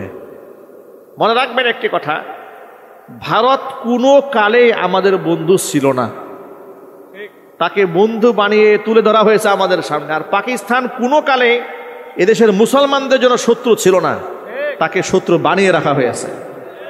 কথা বলতে হবে, ঠিক কিনা বলেন? এমন কি যুদ্ধ পরিচালিত যখন তারা করেছিল, আগ্রাসন চালিয়েছিল এই দেশে, তখনও পর্যন্ত মিলিটারিরা অনেক লোককে জিজ্ঞেস করো আপ হিন্দু হিয়া মুসলমান হো, যদি বলতো লা ইলাহা ইল্লাল্লাহ মুহাম্মদ রাসূলুল্লাহ, সাথে সাথে ছেড়ে দিয়েছে। এমন গল্প আপনারা শুনেন নাই? তাহলে এই গল্প দ্বারা কি প্রমাণ হয়? আসলেই ওই সমস্ত পাকিস্তানের সোলজারদের কাছে এই মেসেজটা পৌঁছানো হয়েছিল যে ভারত এই রাষ্ট্রকে কবজা করতে চাচ্ছে, সাম্রাজ্যবাদী শক্তি এদেশে খাটাতে চাচ্ছে, হিন্দুত্ববাদ কায়েম করতে চাচ্ছে। এই জন্য মূলত তারা আসছিল হিন্দুত্ববাদীদের বিরুদ্ধে লড়াই করতে। কিন্তু তারা ভুল মেসেজ পেয়েছিল, তারা এই জাতির উপর জুলুম করেছিল, নির্যাতন করেছিল সৈনিকেরা। এই জন্য তাদেরকে পস্তাতেও হয়েছে, তারা জাতির কাছে ক্ষমাও প্রার্থনা করেছে, দুঃখ প্রকাশ করেছে। এখনো পর্যন্ত পাকিস্তানের মুসলমানরা এই দেশকে যে কত ভালোবাসে, এই দেশের মুসলমানদেরকে কি পরিমাণ শ্রদ্ধা করে, কি পরিমাণ সম্মান করে, এগুলা তাদের বক্তৃতার মাধ্যমে প্রমাণ হয়। আর আমাদের প্রতি আমাদের তথাকথিত বন্ধু তারা যে আমাদেরকে কত মহব্বত করে, এটাও তাদের বক্তব্য দিয়ে প্রমাণ হয়। কথা বলতে হবে, ঠিক কিনা বলে? তারা শুধু আপনজন ছিল স্বৈরাচারীর। কার? এই দেশেরও না, এই দেশের মানুষেরও না। আপনজন ছিল কার? স্বৈরাচারীর আপনজন ছিল। কারণ স্বৈরাচারীকে ব্যবহার করে এই রাষ্ট্রকে তারা একটা দাসী বানিয়ে রেখে দিয়েছিল। দাসী, স্ত্রীও বলবো না, স্বামী এবং স্ত্রী বললে তো একটা সমস্যা হয়ে যায়। স্ত্রী বললে কি হয় জানেন? তার ভরণ পোষণ দিতে হয়, তার হক আদায় করতে হয়। দাসী হয়ে গেলে আর ভরণ পোষণ দেওয়া লাগে না, কিন্তু ফায়দা নেওয়া যায়। বাংলাদেশটাকে তারা দাসীর মতো ব্যবহার করেছে। এদেশ থেকে ওরা কি না নিয়েছে? উচ্চ মূল্যে বিদ্যুৎ আমাদের কাছে বিক্রি করেছে, উচ্চ মূল্যে পেঁয়াজ বিক্রি করেছে। কথায় কথায় পেঁয়াজ আটকায় দেব, কথায় কথায় আটা গম আটকায় দেব, কয়লা আটকায় দেব, কথায় কথায় বাণিজ্য বন্ধ করে দেব, চিকিৎসা বন্ধ করে দেব। কয়েকদিন আগে দেখলাম ডাক্তাররা বলা শুরু করেছে বাংলাদেশিদেরকে ওরা আর চিকিৎসা দেবে না। আমি আমার বয়ানে বলেছি গোমূত্র পানকারীদের চিকিৎসা আমরা আজকে থেকে আর গ্রহণ করব না। কথা বলে না কেন? মাত্র 10 দিনও যায় নাই এ কথা বলার পরে ওরা কান্নাকারি শুরু করছে। ডাক্তাররা নিজেরাই না না না, বাংলাদেশিদেরকে চিকিৎসা না দিলে তো বউ পোলাপান নিয়ে না খায় থাকতে হবে। ঠিক কিনা বলেন? কলকাতার বর্ডার আমাদের জন্য বন্ধ করেছে। কি হয়েছে দেখেন, আমাদের দেশের কেউ না খায় মারা গেছে, কান্নাকাটি করছে, দুঃখ প্রকাশ করেছে। কলকাতার হোটেলগুলো বন্ধ হয়ে গেছে, ব্যবসায়ীরা চোখের পানি ছাড়তেছে। ওরা আমাদের কাছে পেঁয়াজ বিক্রি করে চড়া মূল্যে, আবার আমাদেরকে হুমকি দেয় আমাদেরকে পেঁয়াজ দেবে না। আরে বেটা, তোদের পেঁয়াজ তো আমরা নেব না। আমরা এখন পাকিস্তান থেকে পেঁয়াজ আনতেছি, মিশর থেকে পেঁয়াজ আনতেছি, চায়না থেকে পেঁয়াজ আমাদের দেশে অলরেডি ঢুকে গেছে। আল্লাহু আকবার বলেন। ওদের মাথা আরো নষ্ট হয়ে গেছে, বলে পাকিস্তানের জাহাজ বাংলাদেশে আছে। আরে বেটা, বাংলাদেশ একটি স্বাধীন রাষ্ট্র। আমার দেশে কোন রাষ্ট্র থেকে জাহাজ আসবে না না আসবে তোর নাক গলাবার কে? কথা বলেন ঠিক যদি বলেন, তোর নাক গলাবার কে? তুই কে? হু আর ইউ? আমার দেশে কোন জাহাজ আসবে না আসবে? আমার দেশে পোর্টে পাকিস্তানে জাহাজ আসার পর থেকে প্রপাগান্ডা ছড়ানো শুরু করলো, জাহাজ ভর্তি পেঁয়াজ আসে নাই, জাহাজে অস্ত্র আসছে। আমরা, ওরা যদিও অপপ্রচার করেছে, আমরা না হয় ধরেই নিলাম, হ্যাঁ ঠিক আছে, আমাদের তো অস্ত্রের দরকার আছে এখন। কথা বলেন না কেন ভাই আপনারা? আমাদের অস্ত্রের দরকার নাই? আমরা বলবো হ্যাঁ, তোরা যা বলেছিস শর্ত বলেছিস। পাকিস্তান থেকে শুধু জাহাজ ভর্তি কেন? আমরা জাহাজের পর জাহাজ, জাহাজের পর জাহাজ, তারপরে আরো জাহাজ ভরে অস্ত্র আনবো। কারণ গাজওয়াতুল হিন্দ, হিন্দুস্তানের কুফফার শক্তিদের সাথে লড়াই আমাদের বাকি আছে। এটা আমরা লেজ গুটায় থাকতে চাইলে কি হবে? যুদ্ধ থেকে আমরা পিছপা হতে পারবো না। আমাদের শত্রুরা হাত ছানি দিয়ে আমাদেরকে ডাকতেছে। ইসকন সদস্যদের মাধ্যমে তারা দাঙ্গা বাধায় দেওয়ার চেষ্টা করতেছে। মনে রাখবেন, সাধারণ নিরীহ হিন্দুদের সাথে আমাদের রাগ নাই, গুসা নাই, ক্ষোভ নাই। সাধারণ ভারতীয়দের সাথে আমাদের মনের কোনো দূরত্ব নাই। ওখানে নিরীহ হিন্দুদের সাথে আমাদের মনের কোনো দূরত্ব নাই। আমাদের মনের দূরত্ব তাদের সাথে যারা ভারত থেকে আগ্রাসন চালাতে চায় বাংলাদেশে, যারা ইসলামের অস্তিত্ব মিটাতে চায়, যারা গরু জবাই করার অপরাধে মুসলমানদেরকে জবাই করে হত্যা করতে চায়, যারা অ্যাডভোকেট সাইফুল ইসলামকে হত্যা করার মাধ্যমে উস্কানি সৃষ্টি করে বাংলাদেশের মুসলমানদের মসজিদকে ভেঙে দিয়েছে। আমরা ভদ্রতার নামে এত সবর শক্তি আমাদের নাই যে চুপ হয়ে থাকবো। আমরা ধৈর্য ধরেছি, রাষ্ট্রের কল্যাণের দায়িত্ব সরকারকে দিয়েছি। অন্তর্বর্তীকালীন সরকার ইতোমধ্যে কুখ্যাত সেই খুনিদেরকে গ্রেফতার করেছে। ওদের মৃত্যুদণ্ড আইনের মাধ্যমে কার্যকর হবে বাংলাদেশে ইনশাআল্লাহ। কথা বলতে হবে, ঠিক কিনা জোরে বলেন? ওরা গেম খেলে বাংলাদেশকে বিভিন্ন দলে বিভক্ত করতে চেয়েছিল। ডক্টর মোহাম্মদ ইউনুস, উনি মুরব্বী মানুষ, মুরব্বী হলে কি বলবো, মেধাটা খুব প্রখর মেধা। কি কাজটা তিনি করলেন দেখেছেন? দেশ স্বাধীন হওয়ার পর থেকে রাষ্ট্রের কোনো ক্রাইসিস মোমেন্টে এমন গুরুত্বপূর্ণ সিদ্ধান্ত কোনো রাষ্ট্রনায়ক নিতে পারেন নাই যে সিদ্ধান্ত তিনি গ্রহণ করেছেন। তিনি কি করলেন? সব দলের রাজনীতিবিদদের মুখপাত্রদেরকে এক টেবিলে বসালেন। রাষ্ট্রের ক্রাইসিস মোমেন্টে সবার পরামর্শ নিলেন, তাদেরকে বিদায় করা হলো। ডাকলেন ধর্মীয় আলেমদেরকে, মুসলমান আলেমদেরকে ডাকলেন, হিন্দু বৌদ্ধ খ্রিস্টান সব ধর্মের গুরুদেরকে ডাকলেন, তাদের পরামর্শ নিলেন। তিনি গোটা বিশ্বকে মেসেজ পৌঁছায় দিলেন, দেশ এবং স্বাধীনতা রক্ষায় আমরা এক ছিলাম, এক আছি, ভবিষ্যতেও এক থাকবো। কথা বলেন যুবকরা, ঠিক কিনা বলেন? সুতরাং আমাদের বার্তা বড় স্পষ্ট, যারা আমাদের সাথে দাঙ্গা বাজাতে চায় আমরা ভীতু কাপুরুষ নই, আমরা তাদের সাথে লড়তে প্রস্তুত আছি ইনশাআল্লাহ। আপনারা কি প্রস্তুত আছেন ইনশাআল্লাহ? ওই যে কে যেন ওই দিন ফেসবুকে লিখেছে যে ব্রাহ্মণবাড়িয়া অঞ্চলের বর্ডার দিয়ে ওরা ঢোকার চেষ্টা করছে, উপহাস করে দুষ্টমি করে বলেছে যে ব্রাহ্মণবাড়িয়ার সন্তানদের মেজাজ সম্পর্কে তোমাদের আইডিয়া নাই, বর্ডার খুলে খালি ঢুকতে দাও। এদের কাছে দেশীয় যে অস্ত্র আছে সামান্য জগলাকে টেটা নিয়ে বের হয়, ঠিক কিনা বলেন? ওই যে কয়েকটা বর্ডারে দেখেছি ধাক্কাধাক্কি করতেছে। আমি এক বর্ডারে বলেছিলাম ধাক্কাধাক্কি করতেছে আর আপনার ঢুকতে দিচ্ছেন না, এই মালউনগুলাকে ভিতরে ঢুকতে দেন। ভিতরে ঢুকার পরে বর্ডারটা আটকায় দিয়েন, আমরা কেসি নিয়ে রেডি আছি। আকাটাগুলারে সবগুলারে নুনু কাইটা মুসলমান বানায় দেব। কথা বলে যুবকরা, ঠিক কিনা জোরে বলেন? আপনারা রাজি আছেন না ইনশাআল্লাহ? প্রস্তুত থাকেন। আল্লাহ তাআলা হিম্মত দান করেন, তাকাত দান করেন, জোরে কোন আল্লাহুম্মা আমিন। যুবকেরা, এই জিহাদে উত্তীর্ণ হতে গেলে আমাদের ঈমানকে মজবুত করতে হবে। এই জন্য আজকের পর থেকে এক ওয়াক্ত নামাজও কাজা করা যাবে না ইনশাআল্লাহ। কোনো প্রকারের মেয়েদের সাথে অশ্লীল ফোনালাপ বাক্যালাপ করা যাবে না। আল্লাহ আমাদের ঈমানকে হেফাজত করেন। মা বোনদের কথা বলতেছিলাম যে মা বোনেরা এমন পোশাক পরবে যে পোশাক পরেও তারা উলঙ্গ থেকে যাবে। ইসলামী শরীয়ত যদি কায়েম হয়ে যায় ইনশাআল্লাহ সব নিষিদ্ধ হয়ে যাবে, বলেন ইনশাআল্লাহ। ওই সমস্ত মহিলাদের আরো কিছু আলামত হাদিসের মধ্যে আল্লাহ নবী বলেন, নিসাউন কাসিয়াতুন আরিয়াতুন মুমিলাতুন মাইলাতুন। ওই মহিলারা নিজেরা অন্যের প্রতি পরপুরুষের প্রতি আকৃষ্ট হবে এবং পরপুরুষকে নিজেদের প্রতি আকৃষ্ট করেই ছাড়বে। ওই যেখানে টিকটক ভিডিও বানায় পরপুরুষকে নিজের প্রতি আকৃষ্ট করে, নিজেও আবার অন্যদিকে আকৃষ্ট হয়ে যায়। রুউসুহুন্না কাসনিমাতিল বুখতিল মাইলা। এদের মাথার হেয়ার স্টাইল, চুলের কাটিংটা হবে যে তালুর মধ্যে মাথার উপরে খোপা বাঁধবে। ওই যে উটের কুজ আছে না, উটের কুজ উঁচা, এরকম করে কৃত্রিমভাবে মাথাকে উঁচা করবে, বাঁধবে। নবী করিম সাল্লাল্লাহু আলাইহি ওয়াসাল্লাম বলেছেন, এই চরিত্রের মহিলারা লা ইয়াদখুলনাল জান্নাতা, ওরা তো জান্নাতে যাবেই না, ওয়ালা ইয়াজিদনা রিহাহা, জান্নাতের খুশবু পর্যন্ত ওরা নাকের মধ্যে পাবে না। বলেন নাউযুবিল্লাহ। সুতরাং আমি মা বোনদেরকে বলছি, মাইকের আওয়াজ বাহিরে যাচ্ছে, মায়েরা বোনেরা, এই ধরনের অশ্লীল পোশাক থেকে, এই ধরনের অশ্লীল সংস্কৃতি থেকে আল্লাহ তাআলা মা বোনদেরকে হেফাজত করেন। যত পুরুষ ভাইরা আছেন আল্লাহ রাব্বুল আলামিন ঈমান এবং আমালকে হেফাজত করার তৌফিক দান করেন। মা এবং বাবাদেরকে সর্বোচ্চ শ্রদ্ধা এবং সম্মান করার তৌফিক দান করেন। হারাম থেকে, হারাম রিলেশন থেকে আমাদের বেঁচে থাকার তৌফিক দান করেন। সকলে জোরে কোন আল্লাহুম্মা আমিন। ইস্তিগফার পড়েন, আস্তাগফিরুল্লাহ।